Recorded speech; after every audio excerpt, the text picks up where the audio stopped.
So, Joseph, let's just cut right into it. Mm-hmm. Where are you and what are you doing? I am calling Nyla Westedge, my boss, to the pod that I basically was housed in before I, became not sentient, but was allowed to walk around the base. This is my assassination pod where they kept me. And yeah, sure. I think I'm calling her in to go over the, maybe I bring up the specifics of the last mission we were in. And I have more questions about a robot that has blood. That's weird. I need some answers. Do you know something, as a robot? I'm curious. And that could be the basis. Sure. Yeah, she doesn't ask many questions. She picks up the phone instantly. She heads over to your pod. Remind me where your pod is and what it kind of looks like. I don't know exactly where it is. It'd be I assume it'd be somewhere kind of hidden away, maybe even underground. Sure. But it was just going to be basically a room essentially with a pod in the middle where I would be hooked up, and then maybe some books laying around and mechanical pieces. It's not really set up any other way. It's very bare bones. I always imagine just kind of one of those abandoned cargo containers that just never gets opened. It's just unaccounted for in any manifest. yeah. So we'll say that. Yeah, sure, whatever. But yeah, she shows up, opens the door because of course she has a key to your place, and walks in, and she looks at you and says, "Okay, what is it?" Quick out of character question: is there any relationship that I have with Nyla? I don't think we've had a history. We never went over it, but does she even like me, or am I just an employee? Well, you had the chance to say you had a relationship with her, but you did not declare that you did. So she has no feelings for you besides being a coworker. I figured, yeah, that nothing else was going on. Okay, I'm probably leaning against the pod, and Joseph says, "Nyla, I'm very happy that you came. I have something very important that I want to bring up to you." Okay. All I ask is that you let me finish my thought before you tell me your reaction. Is that okay? He nods. Also, I think she would pick up that Joseph seems visibly nervous as well. He may be shuffling his fingers and looking towards the floor. But he probably breathes a long sigh and he says, "During our operation on the factory, I met another individual as I was stealing the data. His name was Glass Newlane, and when I surprised him, he did not shoot me. Glass was looking for the same information as I was, so we managed to both swipe a copy. Glass gave me his number, wanted to keep in contact, and we met again recently. Nyla, I had to know why he didn't try to kill me, why he was so friendly with a machine. Glass is not a clusterus. He belongs to Gold House, and he knows I'm a peacekeeper, and he wants to remain friends. Doing so would require me to divulge peacekeeper information, and that I cannot do. Not alone. You are the only other person I have told this to. I believe we could work together, because we might not have this opportunity ever again."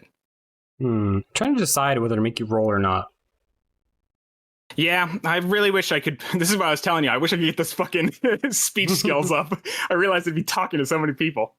So here's the option I'll give you. Mm-hmm. You can not roll if you'd like. You can take the default result, which I have, written out, the midway one. Sure. Or you can risk it for the biscuit and try to roll and get a better result, but you may also risk getting a worse one. Much worse result as well. Yeah, I mean, the much worse result is me not playing anymore. So I don't know if I want to do that. I might just go the default route on this one then. I mean, I wouldn't remove you from the game if you failed this. You wouldn't? No. It would just make your life harder. But I'm cool with either one, because, it will, if you fail the roll, it will affect you. Yeah, I know. That's what I'm thinking. And it's I already have such a low fucking score in this anyways that I feel like I'm going to get fucked over. Like we don't exactly roll well in this game. So it would be a risk. But would I be able to use stress or something for an extra dice? You can push yourself. And then is there an extra thing I can do? Like, isn't there like a fate point or something? There's a devil's bargain where I tell you a bad thing will happen guaranteed, but you'll get another die. You will get an extra die, but you will attract the attention of a major player that has not shown up yet. And it might not be positive. Oh, really? You know what? Let's have the dice tell the story, Colin. We'll do it. We shall do it. You didn't sound confident there. Well, I mean, I had to come up with it on the spot, but I do have prep for certain things. Okay, because I will roll. I assume this is a sway. Sure. So you will get 2. That's a consort, actually, because you're consorting with someone you know. And you're not really lying either. You're just kind of saying, like, hey, this is the stakes. This is the situation. Could I... So I have... I'm looking at my stress. Ooh, I would be put at... So I only have 3 left for the next mission, though. Yeah, you could just take the devil's bargain. You could risk it for the biscuit. You know, up to you. Okay. Fuck it. If I die in the next game, I'll know why. I'm pushing myself, and I'm doing the devil's bargain. Is that plus 2d? Yeah, so you'll roll 2 dice total. Okay. And position risky, effect standard? It's a desperate position, but yes. Okay. All right. Partial success. Hoping. Is this like what you would have said anyways? Yeah, basically. Okay, so I just lost 2 stress for no reason. Perfect. Oh, you did more than lose 2 stress, my friend. Well. Yeah. It's called the devil's bargain for a reason. Okay, so first of all, you get a mark in XP and resolve. Yo, so you actually move towards getting social skills up, which is good. Nyla kind of listens attentively to you and like nods her head and said, okay, do they know anything else about you besides that you're a peacekeeper? I didn't divulge anything further. Do you know anything else about this individual or Gold House? Here's what he told me specifically. I was confused by his reaction to me, so I asked him what Gold House's motives were, and from the inside, it seems that they aren't excited about bowing down to aliens. From the opinions I hear on base, neither are we. They believe humanity needs to develop itself, as many have said. Our interests may align in terms of the Clusterous Rebellion if we can get them on our side. We might not be able to make them friends with us, but we could make them enemies with the Clusterists, and that could be beneficial for us. I see. Now, let's say things fall through. No peace is made. Gold House is on the target board. Well, then we have a prepared assassin that soon will be acquaintances with the head of Gold House, ready to act when you give the order. She kind of sighs and like rubs her head. Fuck. And then she reaches into her pocket and pulls out this little round device, which you instantly recognize as the device which is used to suspend your operating functions when they put you in the pod. It's like something that they just plug onto your head.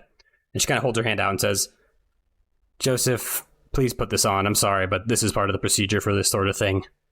Joseph nods, and he backs into the pod as he was planning to. And he says, if you would like this to end, we can make that happen. He kind of clears his throat and says, Joseph, I understand completely, and you are correct, and it is a good idea. This procedure is designed to protect us, as well as you. I promise no harm will come of you. Joseph says nothing. Yeah, Joseph, he backs into the pod, and then he says, either direction earns us success, Nyla. We can slowly integrate Gold House into our attacks against the Clusterists through talks, or we can sabotage Gold House from the inside. It's a win-win. And should we succeed, you can be the one to present the whole operation, if you would like to. We could say you instructed me on it, too. A well-placed plan that ended the rebellion in a few short months. Many would owe you a debt, and then he puts the item on. Some would call you a hero. And he lays back in his pod. Yeah, you shut down. And as you shut down, the systems shut down like one by one, like a little cascade. Mm-hmm. Like your physical ones go out first, then like your processing unit like slows down, And there's like a brief moment. This like for like a human, it would be like imperceivable, but you're not a human. You feel something connect to you. Something like really big. It's like, imagine like an ant gets touched by like a human, gets like picked up just for a second and then put back down. And then it's just black. And then you wake up. You know, there's no real, you can't tell how long it's been immediately. But your internal chronometer kind of slowly speeds up and you realize it's been 12 hours since you went to sleep. Nyla is standing in front of you, and next to her is WHITECLIFF, the Soul Union Emergent Personalities Division agent who interrogated you prior to your assignment with Dusklights. Nyla is looking tired and shaken, but WHITECLIFF looks at you without much expression at all. Neither of them is really saying anything and kind of wait for you to say something or make the first move. I nod to WHITECLIFF. Hello again. He doesn't say anything. Nyla produces this like data drive, so like brick, and hands it to you and says, "Give this to your contact in Gold House. It has intel on it regarding an operation. Build trust with them. Get us as much information as you can get. If we can hurt them or even take them down, we may be able to get the Soul Union to throw us some more budget finally. This could be very big, but we need someone in there." Joseph is now going to turn his head towards WHITECLIFF and wait for a response there. She nods to you. Joseph takes the item, and he steps out of his pod. Nyla kind of clears her throat and kind of goes back into the like kind of rehearsed speech type speaking. She's like, "We really appreciate you doing this for the Peacekeepers, Joseph, and we want you to know that we will support you through this and that this is a very big move for your people." She kind of cringes a little bit at the end. Yeah. Part. Joseph, you can't see it on his face, but he's cringing too. But he nods and says, "Thank you for thinking of us." Well, I kind of turn to WHITECLIFF again just to see, is there anything else coming from her? Can I get anything? You have dice, right? Yeah. Do you have study or survey? No, you can roll a 0 die if you want. This is just a gather information roll, so there's no consequences if you fail. Okay, I will do study. Let's study her face. Partial success. It's hard to tell exactly what she is thinking. Your best guess is like a thinly veiled contempt and mixed with like a gratefulness that her life gets a little bit more interesting because of this. You're not sure exactly why she's here, but presumably it's just part of the procedure Nyla mentioned that she supervises. Gotcha. Okay. I think Joseph just keeps looking through almost like some acknowledgement, or like in fear to be like, is this okay? Almost like a kid would like look to their parent if they're going to do something, It's just like he keeps checking on her. But from what he can gather, he gathers that, I suppose, and keeps quiet. But he nods to everyone there and says, "You know where to find me, and you know how to reach me." Nyla nods, and they leave you to it. You notice a couple things that have changed while you were unconscious. WHITECLIFF presumably made some modifications to your body. You are not sure what, because you do not have access to the logs for those particular things, but presumably it's some fail-safe program, or she downloaded some logs or something. Strangely enough, there's also another like anomaly, which is that besides WHITECLIFF's tamperings, I may figure out how to phrase this in a cool way. Sure. I guess it's like a kind of more of a feeling than anything.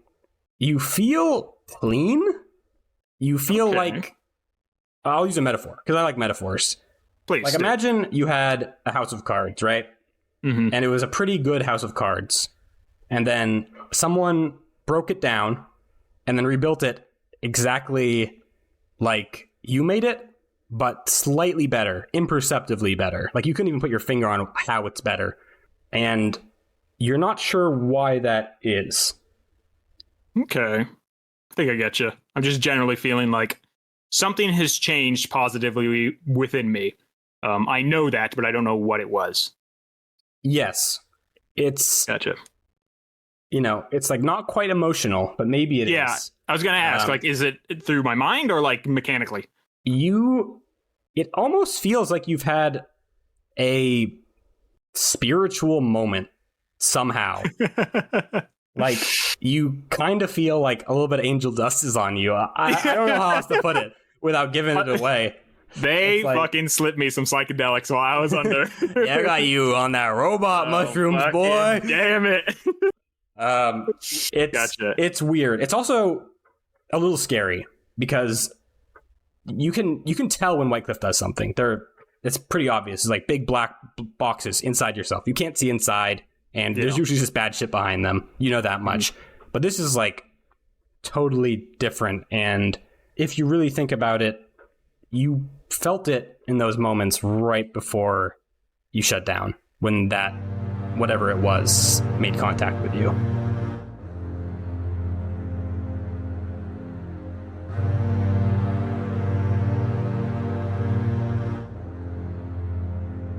All right, Hex. Let's talk about Tesco Long, your reporter friend from Starlane News. Lately, she's been pressing you for information and kind of straining your friendly relationship, but let's talk about how you first met her and how you became friends in the first place. Yeah, so back in Hex's corporate life, when he rubbed elbows with the likes of Bluth and Glint, Hex was caught up in another one of Bluth's schemes that he didn't quite agree with. So, at a high level, the reason why Tesco is so, I guess, forward with asking for tips on his current work is, at one point, he gave her a tip on Bluth since he didn't quite agree with what was going on there. And so here we are. Now she keeps reaching out to him, hoping for more, but he's not as forthcoming these days. And we've yet to explore why. So you receive a message from her on, whatever device you receive messages on. And all it says is, I'm in trouble. Meet me at trailer. Trailer, presumably meaning her house, where where that is. Okay. Hex looks up, he's in his office at the time of receiving this at his, whatever this universe's equivalent of an iPad is. And he rolls his eyes since he knows, is this from an unknown number? Like, would he know who this is from? Yes, it's from her number. Okay. Actually, it's not. It's from like a burner number. Okay. Well, he has a feeling, since this isn't the first time it's happened. And is this trailer like on base where Hex is with the Peacekeepers, or it's not on base? Since she's not with the Peacekeepers, she lives in the city. It's in the technology district is where she lives. Okay. Hex has a hunch as to what this is about, and against his better judgment, he decides to go for it. But since he's not 100%, he's going to bring maybe like, I don't know. I don't think he could be packing heat, so maybe just like a melee weapon or something, like a baton. Yeah, it's like only a short drive. You can get there just from like a taxi service. All right. Probably self-driving cars at this point, now that I think about it. So you can just do that. Hex gets in like a Westworld-ass vehicle that, drives him over there. He checks his emails on the way. It's a very thrilling commute. Tesco's residence is a small trailer in an unused parking lot in the Central City's technology district. It is a grimy, rundown, portable housing unit that is really only meant to be used for a year or two, but this one has been used for nearly a decade. Some of the external walls are held together by like a generous coating of nail tape, and you see that the door is ajar, and inside you hear like the slamming of drawers and like some shuffling around. Okay. Well, Hex parks, shuts the engine, and takes a deep breath and walks up to the trailer door and knocks on it. Yeah, the door is ajar. Oh, right. Okay, you can still knock on it in a jar. No, door. He knocks. Like you don't just enter a place. Goes hello. Yeah. Like the noises from inside stop as you like knock on the door. Hex knocks again. Hello, am I at the right place? He kind of inches backwards away from the door frame, though. Now he's a little wary, thinking that he might have gotten it wrong. You hear Tesco's voice call out, Harold? Is that you?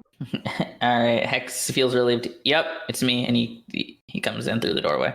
Come inside just to see her lowering a pistol that she was aiming at the doorway. Jesus Christ, Hex says.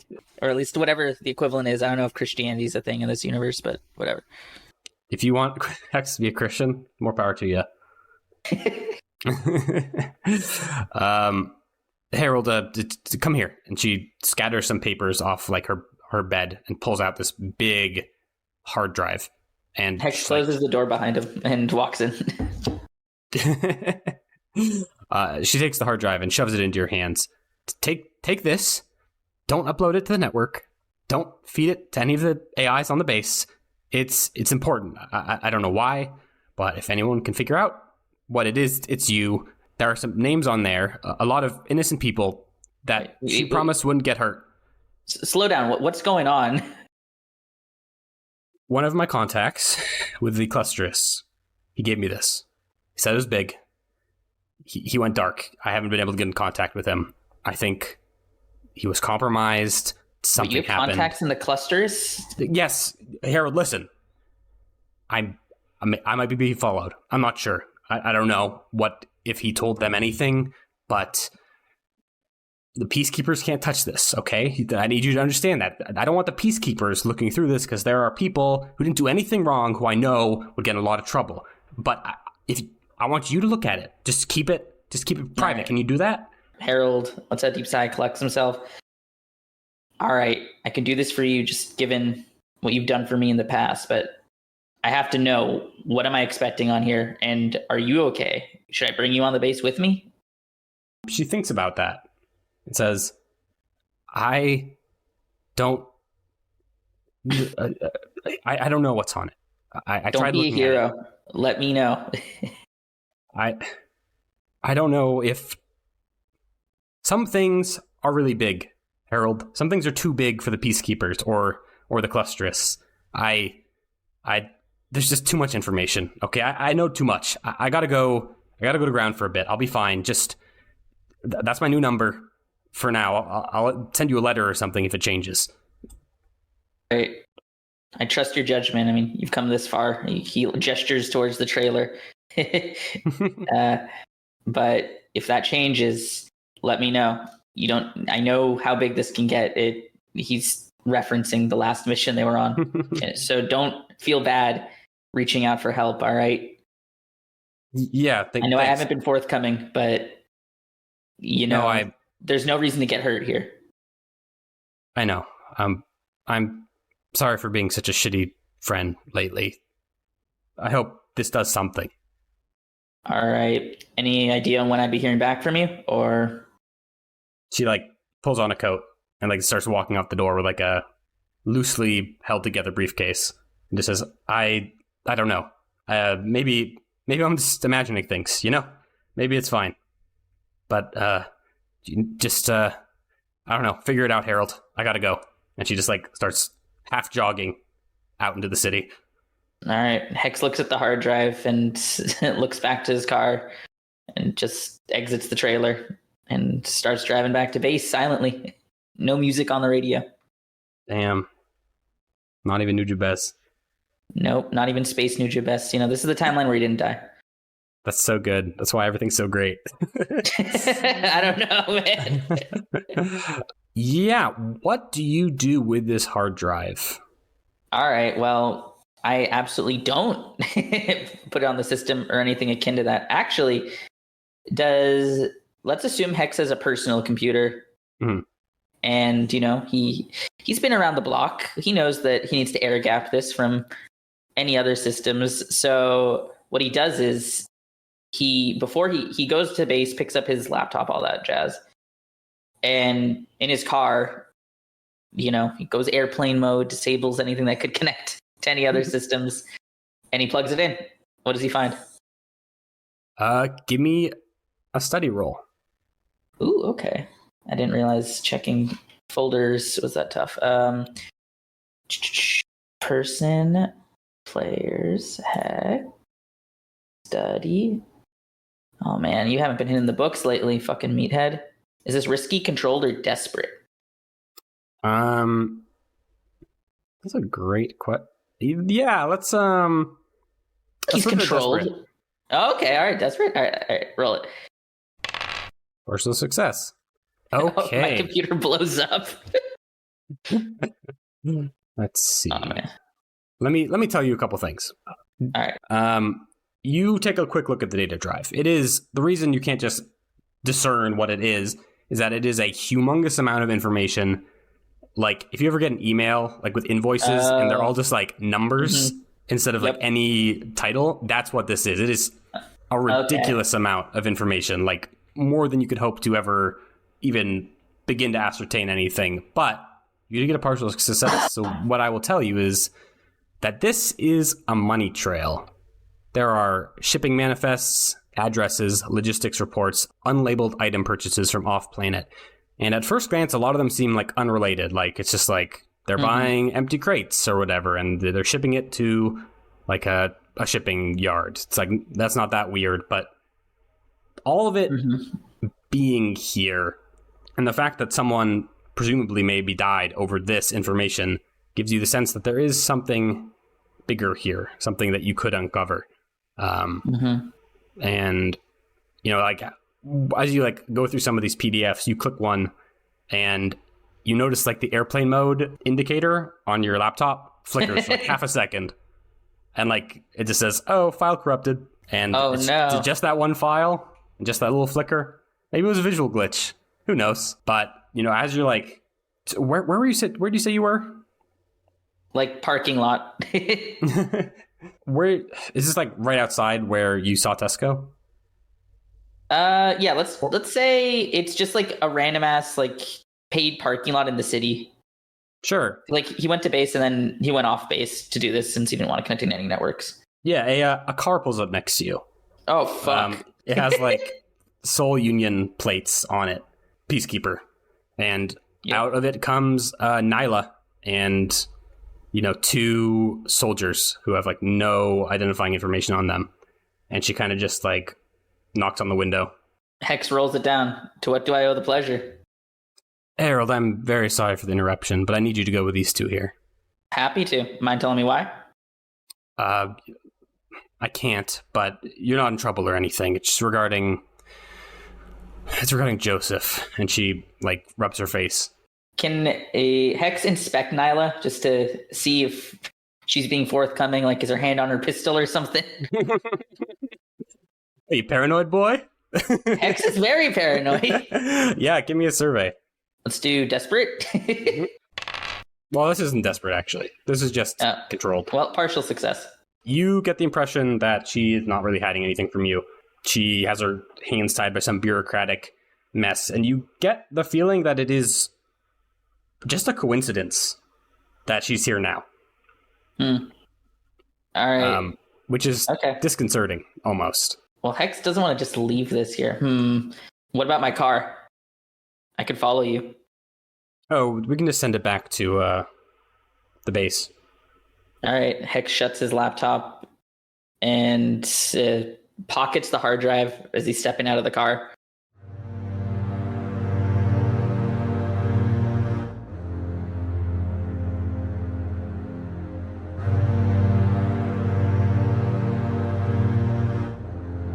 So, Loyal, tell me about your nightmares. You're going to have them now, probably far more frequently than you used to, but I'd like to get an idea of how they manifest for you, if they're any different for dolphins, and what they've been about. If they're new, I imagine they're mostly about Maze. Loyal is swimming in a water current corridor and, sees her drowning in the distance and can never reach her. And she's, screaming out, but bubbles are flowing out of her mouth. And she's also disintegrating and turning into other smaller dolphins, like the little dolphin who was writing his report on his favorite person or whatever, some role model, and that was Sunlith. And those are swarming around him and saying, "Why didn't you save me? Why aren't you home? Why don't you belong anywhere? What is your home? What is your planet? Why didn't you save me?" And they also turn into bubbles. So is this like a reoccurring dream? Yeah. Except sometimes the dolphins that come out of Maze say different things, or there are different people in his life. Maybe some of his co-workers from Europa. Let's say you're having that nightmare again. But this time, Maze is in the water, but you are able to reach her, and she does not dissolve into dolphins like she usually does. She's just kind of, thrashing about in the water, like reaching out for you to grab her. He would allow her to grab onto his dorsal fin and attempt to take her to the surface.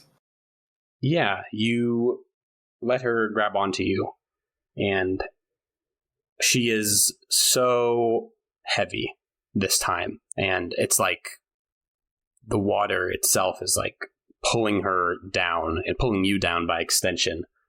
And you like look back at her, and all the water around her is just blood, just red, sticky blood, and like weaving around her, like tying her down, pulling her down into the blood are these wires, these bleeding wires that you recognize from your time in the assembly room with the Remnant of Martyrdom with TKR, and the lucidity of your dream, like the ability to control it, to change things very quickly, escapes your grasp, and you're just pulled down, and you feel these wires like piercing your skin, like sewing themselves into you, sewing your eyes shut and your blowhole, your mouth, and just pulling you into this red, dark abyss beneath you.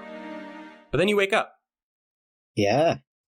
I think he wakes himself up by like thrashing and hitting the side of his head against his exopod, the glass.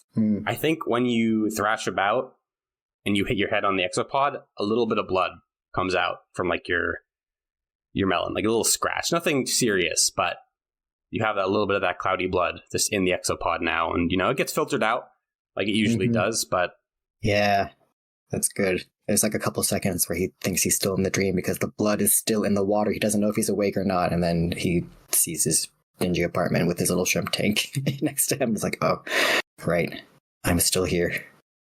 And you have an appointment with the head chef today, right? To help prepare some meals. I do. In the early days of the war, it used to all be prepackaged meals and these like hyper-efficient nutrient supplements. However, now with like almost a decade into the occupation, the menu is a lot more diverse.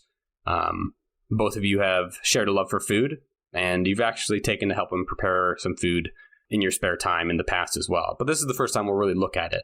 And according to this chart, he is your closest friend on Terra Brea. How long has this friendship been going? I feel like we hit it off fairly early in my deployment. He was one of the first people to talk to me. Maybe he has a history of knowing that dolphins really appreciate seafood cuisine, and we bonded over that. I would help him prepare fish. And over the years, part of what Sunlit does in the body of water on Terra Brea is he helps catch some local fish and shellfish and brings it to Mr. Chef, whose name is Luigi Soler. Luigi Solare. Luigi Solare, yes, I know him. We are foodies together. What are you helping him make today? What are you bringing him? That's a good point. What kind of fish live in the lake? I'm assuming they're like weird alien fish, or maybe they're not. Maybe they're convergently evolved. So there are the area around Brea City is terraformed specifically. So a lot of that will actually be earth fish. But if you get something from the rivers, there will be more I think the rivers have space prawns and other space fish, they're aquatic, but a little different than earth animals in a way that I will not bother explaining. Okay, I think I'm gonna be bringing him some... God, what are they called? It's slipping my mind. It's the ones that are shaped like marshmallows, but they're made out of fish, and also they're shellfish. Scallops? Scallops, yes. I'm bringing Luigi some scallops that I have dredged up from the lake bed. Great. They're freshwater scallops somehow. It works differently here. That's totally valid. You bring him into the cafeteria, and, Luigi gives you a big greeting. He says, "Sunlith, how are you, my friend?" I'm doing well. I brought some fresh scallops for you today. He grabs the scallops and like places them on a little cutting board. There's a lot of, you're in the kitchen. There's a lot of cooking implements here. We all know what a kitchen looks like. As you explain your state of mind, he kind of fixes you with a concerned look, and you feel like a low tingling in your brain, like a really minor empathic connection. He's kind of like probing you to see if you want to talk. I don't want to yet. And if he's able to like get that message without me saying anything, I send that. It's like I just want to cut these. I just want to open these scallops. I just want to prepare fish.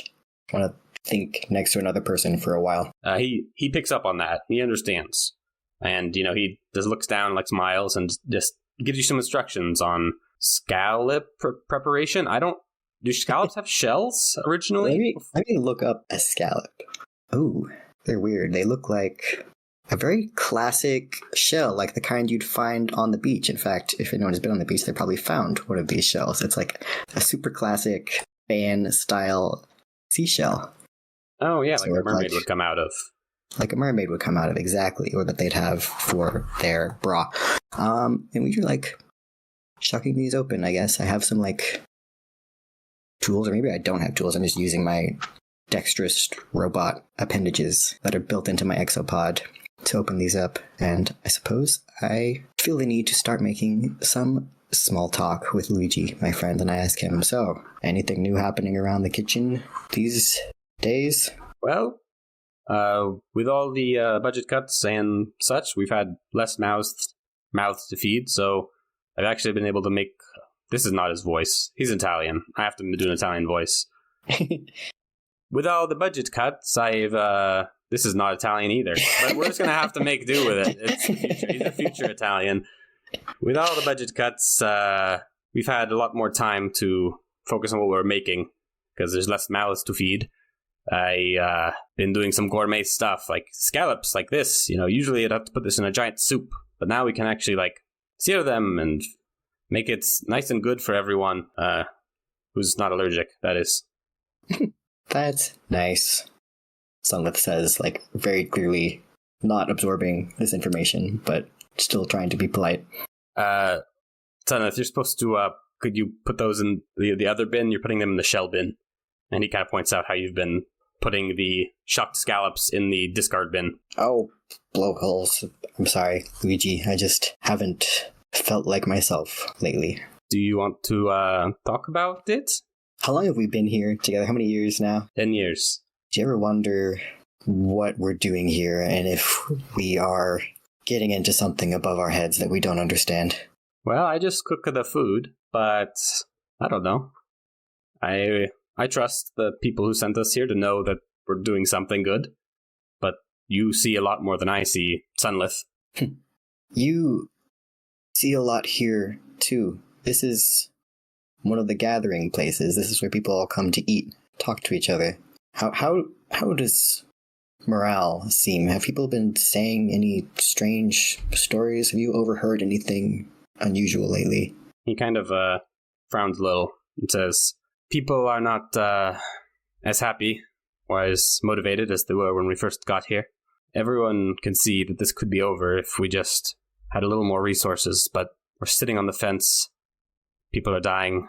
We don't have any other choice. It's just the way it is. That's to be expected, but it's not really what I'm talking about. I feel like... I don't know how much I'm allowed to talk about with Luigi here. I don't know how much clearance he has on high-level military operations, so I'm trying to, choose my words carefully. Your relationship with him is very strong. So, he's like, you would trust him to keep it quiet, even if you did talk about it. But it's mostly if you want to expose him to that sort of information. That is the concern, more than, a security clearance thing. Well, maybe depending on, what his level of psychic connection is, he's just, getting some of this anyways. But Sunlith says, I've seen some things recently that I can't explain. I thought I was here for a really simple reason. We all came here for a very simple reason, to protect something, or at least some of us have. And I don't know what to think about this place anymore. He reaches out psychically to you again. just as you like dwell on these thoughts. And he's, in the meantime, like shucking these scallops. And you feel him probe you a little bit, and then you don't know if it's your subconscious or something else, but something pulls him deeper into your mind. And you see his face like shift instantly to like distress, and his hand slips, and the little knife he's been opening these shells with cuts across his hand, and you see like blood, just not a lot, but some just splatter on the countertop, some of it landing in a little bowl of salt water, just clouding it. And he like shakes his head and he's like, oh, and as he's, sputtering, someone clears her throat behind you. And you see Nyla there, flanked by a couple of soldiers. They aren't dressed like the typical military police. They have no identifying markings on their uniform. And she says, Loyal, I'm sorry to barge in here, but something came up. I'll need you to go with these two. They have some questions for you. I can't tell you more right now. I'm sorry. Okay. If the exosuit I was in was capable of like jumping in surprise, it would, but I think it has safeguards against that since it is so large and heavy. But I say, oh, okay, just 1 second. And I turn back to Luigi, I'm sorry. Let me take this from you. And I try to like help him a little bit, probably very awkwardly, just like trying to take the knife out of his hands, trying to like find where the nearest first aid kit is to help him. And I'm just kind of making a mess of it in the process. Yeah, he kind of like gestures that he's fine, and like, kind of waves you off, and like kind of touches your hand with his hand, and some blood rubs off on your exopod. And he like goes to a little nearby medical cabinet and starts dressing himself up, and he says, I'm fine. Just attend to your things. I can finish up here. Okay. We'll talk later. And then I like hold my robot hand in front of my face with the blood on it for a second, and then wipe it off on the nearest dish rag. Okay. And then I go with Nyla. Nyla doesn't come with you. I go with the muscle.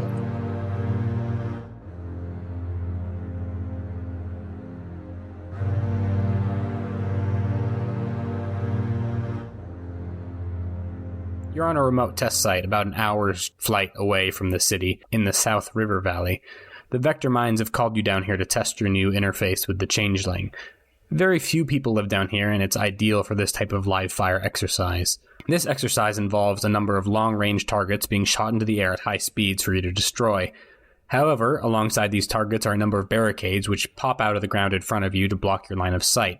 The goal of the exercise is to determine how close your mind's reaction time is in comparison to the Changelings with your new skin interface. So far you've been able to keep up, but as you reset again for the final round, you hear Ziggurat's voice in your ear. Garrett, we will be disabling certain limiters for this final round. Do not be alarmed and proceed as usual once the klaxon sounds. And with that, you feel something shift in the Changeling, something subtle and indistinct. There's an electric, almost pulling sensation on your body, but before you can linger on it, the klaxon sounds. 8 targets erupt into the air, and as they do, barricades fire up simultaneously, blocking your view. What do you do? Well, I assume... So the idea is that he has to, like, duck and weave between these targets and then transition into battle mode to hit them with his railgun because they're very far away, right? Yep. That's the plan, yeah. So he just immediately gets right into it. He shifts into speed mode and tries to rocket off between the barricades. Great. Let's get a maneuver roll. Love to be rolling maneuver. That doesn't look great. 2, 2, and a 3. No. Oh, shit. Yeah, you fly forward trying to get around this barricade, but whatever change Ziggurat just made caused the controls to become way too sensitive. You jet forward and you clip the edge of the wall. This causes you to slow down and spin, and by the time you reorient yourself and get clear, you notice that the targets have almost hit the ground, leaving very little time for you to react. What do you do? All right. So now I can transform and bombard? Yeah, you can bombard. I would hear battle as well. Okay. I mean, yeah, that kind of makes more sense because they're not exactly stationary targets. It's not really a sniping situation. So yeah, let's battle. Do I have to use the railgun? Like, is that the whole point, is to like test like the changing between forms, or could I splash them with my machine gun? That's up to Geist in the moment, really. Okay, sure. The parameters have changed. I'm using my machine gun. Let's get it and let's roll better. That's Wow, that's still a fail. Wow, so that's a 3-3-2 instead of a 2-2-3. God damn it. So 6 failure dice in a row. you pull up your rifle to snap off some quick shots, and beyond all expectation, targets are destroyed. 6 shots hit 8 targets in an incredible display of speed and accuracy. But there's almost an inverse delay here. The rifle went off before you had even consciously chosen to fire the first shot, and it leaves this weird tingling in the back of your head. Yeah, Geist immediately flips on his comm and he's like, what the fuck was that? What was what? The weapon fired on its own. I mean, it felt like it did. Ziggurat kind of ignores your question and says, Garrett, there are some people back at the hangar here to see you. Come back over here and dismount, please. He kicks it back into mobility mode and takes it over to wherever he's supposed to park, Changeling. Yeah. You return to the nearby hangar, and you feel like the blood pulsing in your body very acutely. But you kind of quickly realize that what you're feeling is not blood in your body, but the oils and cooling fluid that are pulsing through the Changeling kind of outside of your body. How does my skin look? My blue skin, does it look any different? You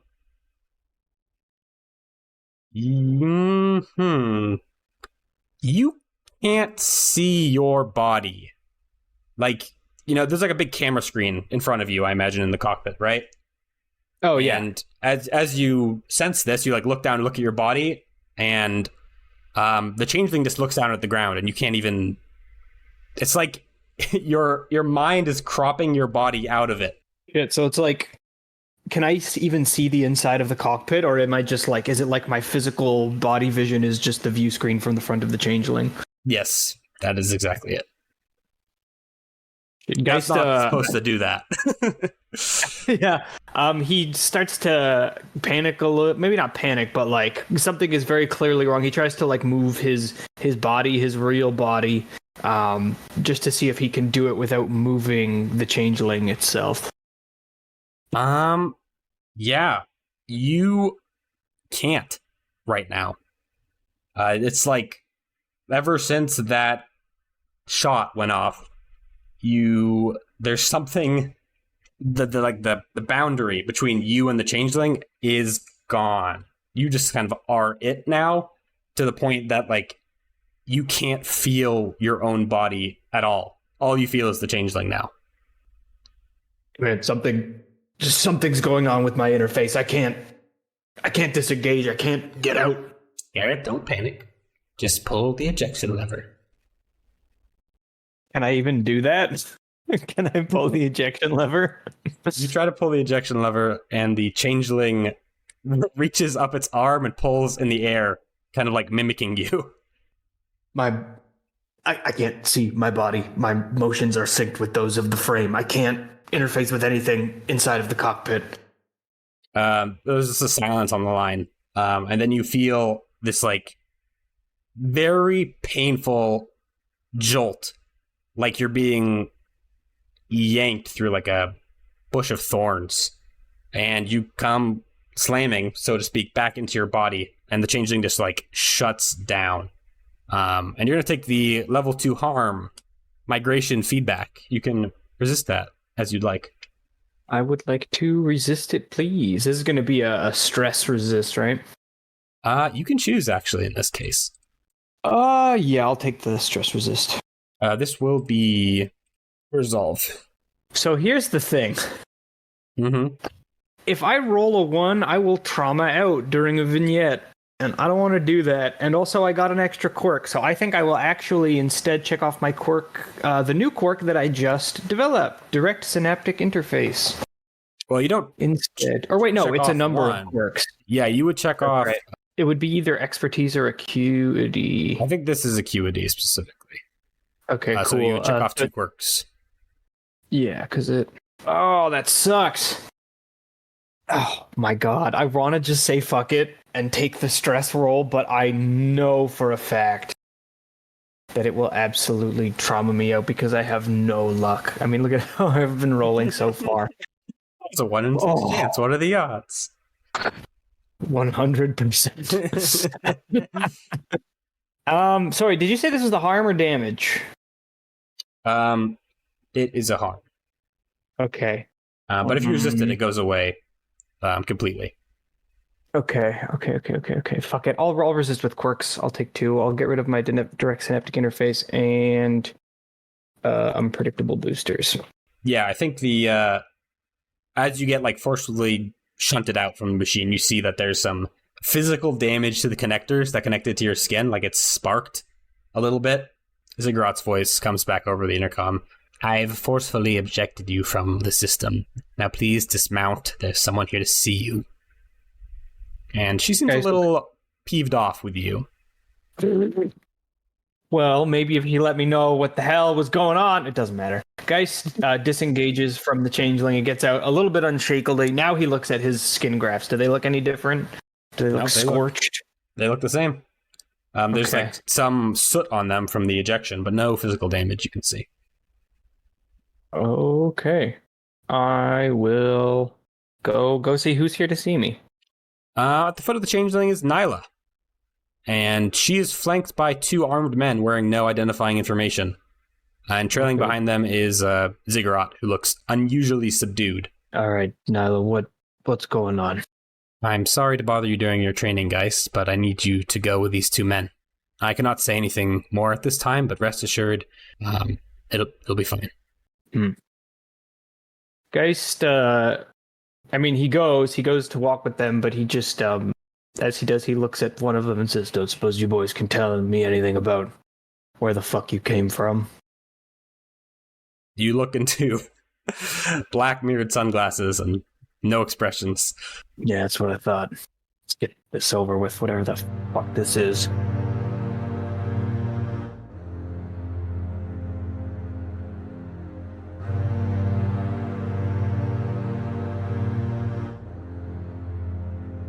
Hex, Loyal, and Geist. You have any electronics on you confiscated or modified such that they lose any networking capabilities, completely severed from the network and your surroundings. You are each separately and at different times taken to the base's administrative building, to a subterranean section you've never been to before. Nobody here seems to be wearing any identification, and all the doors are likewise unlabeled. You notice a distinct lack of any electronics. Doors are using manual keys. There are no cameras, and there are a number of levers on the wall labeled a power break. After 10 minutes of walking through featureless beige hallways, your escort deposits you in one of these rooms. Inside the room are 2 folding chairs, each facing each other. One of the chairs is already occupied by a woman wearing a black technician's jumpsuit. Circular scars trace along the bridge of her nose and over her eyes. What do you mean by circular scars? Like perfect circles? It's like almost like an infinity sign, like vaguely, except the like middle part where they would join is like much more rough and scraggly. So does it look like cosmetic scarification or like an actual wound? Can I tell? Oh, yeah, that'd be a roll, probably a survey. Oh, good thing I got a 2 failure. Yeah, you try to like figure out what this was caused by, and it's just not in your domain, whatever caused this wound. It's just not something you're familiar with. She introduces herself, and she says, "My name is WHITECLIFF. I represent the Soul Union Emergent Personalities Division. Please take a seat." Pleasure to meet you. He sits down. Geist looks around the room a little bit and then kind of stomps over and sits down and kind of fixes her with a quizzical look but doesn't say anything. I say, hold on, I just have to, this will be easy if I do this. And I'm just like taking the chair and kind of like scooting it away so I can actually be in front of her. Is this fine? She does not respond to your question. This meeting is regarding EP Star Plus Industries Onboard Combat Assistant V2 Model JO534, colloquially known as Joseph. All responses are being recorded and will be made available should any legal action occur in the future. We have already interviewed all your other squad mates, so please be aware of any contradictions. They will be heavily scrutinized. Any deception can be considered an act of grand sabotage given the subject matter. Do you understand? And Loyal, the part about her having interviewed all your other squad mates is a lie? She can see him eyeing everything in the room. And then he looks back to her and says, I understand. Yeah, I guess I do. Sure, I'll answer to the best of my memory. Could you please state your name for the record? My name is Garrett Hart, call sign Geist. My name is Sunlith. Harold Pritchard. Has the subject, Joseph, indicated any desire to change his current circumstances? No, not as far as I know. I don't exactly chat with the thing. Has he tampered with any electronic systems outside the scope of his operations on official missions? On official missions, Hex rubs his chin, thinks for a moment. I don't recall. Has he done something wrong? Has he displayed any other concerning behavior? Sunlith is just thinking about Joseph in comparison to Geist, who has been displaying the most concerning behavior out of anyone, and says, no. Are you sure that's the response you'd like to leave on the official record? The penalties for obstructing investigations on emergent personalities are quite severe. Like I said, if this is referencing something specific, I can get more specific, but Joseph has been nothing but a good, reliable squad mate to me. So let me know if this is pertaining anything particular. Are you aware that the subject has killed friendlies in the past? I'm not. I don't suppose you could provide a little context. Unfortunately, I am not able to comment on active investigations. Are you aware that the subject has killed friendlies before? And Loyal, this is a lie. No, I am not aware of such a thing. Has he indicated any resentment for his position in the Soul Union? No. I mean, so far as I can tell, he's pretty jazzed that he's able to fly. Are you aware that the subject has been in contact with a splinter group of terrorists known as Gold House? No, I have not. Hex is starting to look a little nervous. Anything else? No, look, if this thing is a liability, is my team's lives at risk when we get deployed, with him there?